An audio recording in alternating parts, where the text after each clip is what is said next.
सिंध के सीनियर वजीर शर्जील इनाम मेमन के पीटीआई पर ताक ताक कर निशाने। कहा, बानी पीटीआई ने अपने दौर में कोई ऐसा कारनामा अंजाम नहीं दिया कि आपको याद रखा जाए।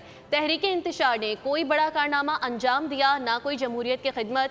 हमेशा सियासतदानों पर जुल्म किया। आपने कायद आज़म की रिहाइश गाह को छोड़ा, ना ईदी एम्बुलेंसेस को बख्शा। अपनी पार्टी की खिदमत का तस्करा करते हुए कहा कि पीपल्स पार्टी ने मुल्क की आइन तश्कील दिया, मुल्क को एटमी ताकत बनाया, मिसाइल टेक्नोलॉजी दी।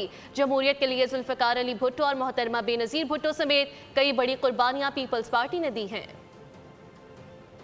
तरीके से चुन चुन के पॉलिटिकल ओपोनेंट्स को जेल भिजवाया, तो आपने जिस तरीके से इदारों को अपनी पसंद और नापसंद के लिए अपने मकासद के इस्तेमाल किया, आप किस तरीके से कह सकते हैं कि जी आप जो है आज कंपैरिजन कर रहे हैं उस दौरों से? आपका दौर एक बदतरीन दौर था। आप दुनिया की कौन से मुल्क के साथ बैठकर अपने मुल्क को बदनाम करने की साजिश नहीं कर रहे? आप अपने 3.5 साल की कारकर्दगी आगे बता दें।